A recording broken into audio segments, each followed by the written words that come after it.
Behold, your Lord said to the angels, I am going to place a vicegerent on earth. The Arabic word is khalifa. It means a representative or an emissary of mine. And they said, the angels said, will you place therein one who will spread corruption and shed blood, while we celebrate your praises and glorify your holiness? And God said, he said, truly I know what you do not know.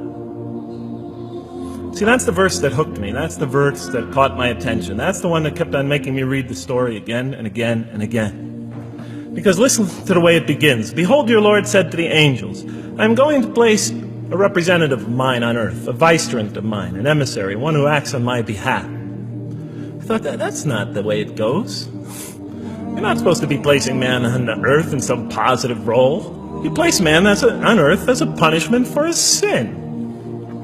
Clearly, I knew the author didn't quite get the point. But still, it was an amazing line. But then I come to the next line, and it says, and the angels say, will you place therein one who will spread corruption and shed blood, while we celebrate your praises and glorify you? I looked at it again. I couldn't believe the question. I looked at that and I said, exactly. That would be my question. Why would you create this being, supposedly for some positive role, when he's capable of doing tremendous wrongdoing? When he could spread corruption and shed much blood? Why would you create this violent and pernicious creature when you could create angels? As the angels clearly say, well, we, the angels, celebrate your praises and glorify you. They were asking one of the most fundamental questions in the entire history of religion. Why create you, man, this utterly fallible creature, this creature who could rebel against God's will, who could do such tremendous wrongdoing, who could wreak havoc like no other creature on earth, when you can make them angels? That whole question, everything that I ever thought, everything that I ever experienced, everything that I ever knew was in that question. It was as if the author took my life and wanted to pick out exactly the right question to humiliate me, to provoke me, to anger me. Why create man, this most destructive and violent creature, when you can make them angels? And then look at the answer. And he said, God said, truly I know what you do not know. You know, in modern parlance, we would say, I know exactly what I'm doing. I read that and said, what? You know what you do not know? You know exactly what you're doing? Well, please inform me. Tell me what you're doing. You can't just get off that easy. You can't just tell me you know exactly what you're doing. Not after what I've been through. Not after you made me this way. And then I realized, of course, I was arguing with a God I didn't even believe in. And that would happen several times as I read through the Quran. And sometimes I would just get into so agitated by what I read, I'd start arguing with this voice that I'm reading before me, that's calling to me. So we turn to the next verse. It turns out that the Quran just doesn't dismiss the question. It starts to answer it a little bit. And in the next verse it says, and he taught Adam, God taught Adam, the names of all things. And then he placed them before the angels and said, tell me their names if you are right. So this verse is clearly referring to the previous one. But notice what it says. And he taught Adam the names of all things. So here we see Adam is not only just a creature who knows how to name things, who's acquiring the gift of language, but he's also a learning creature. God is teaching him.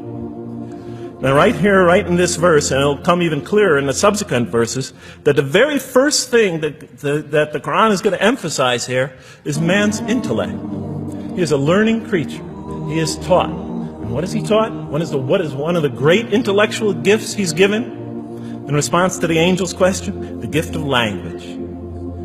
Because through language, mankind can not only learn, but he could learn things not only through his own experience, but he could learn things that other people have experienced of times and places that are hundreds, thousands of years and miles separated from him. And so that all our knowledge becomes cumulative. Every generation learning from the generation before it. I'm learning today from authors I read from other sides of the world that may have existed 2,000 years ago. And so we all contribute to our collective learning and knowledge.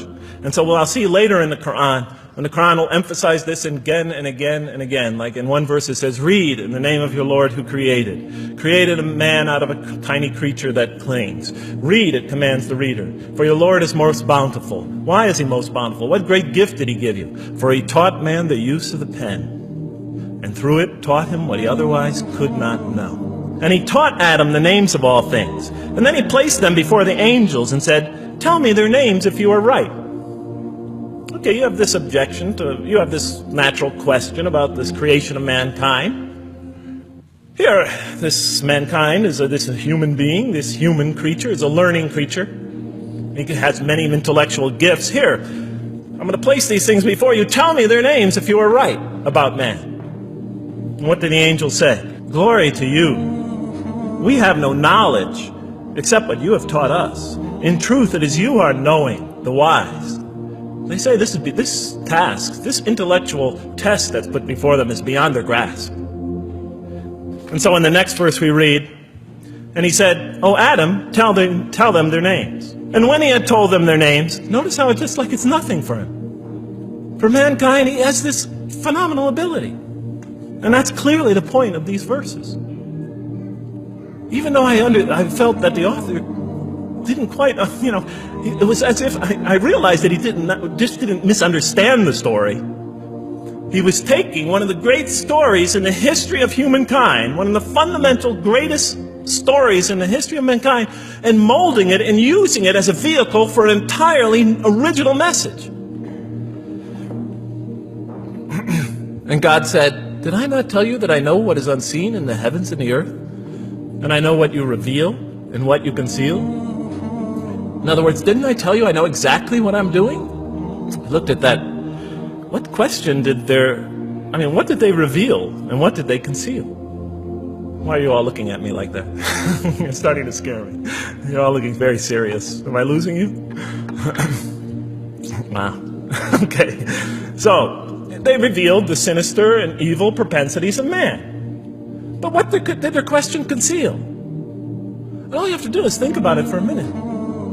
Human beings, yes, they could do evil. Yes, they could do wrong. Yes, they could create misery. But they could also do exactly the opposite. They could choose to do evil. They could choose to do tremendous good. They could choose to do tremendous violence. They could choose to show tremendous compassion. They could choose to live by falsehood. They could choose to live by the greatest truths. So we go on to the next verse. And behold, we said to the angels, bow down to Adam.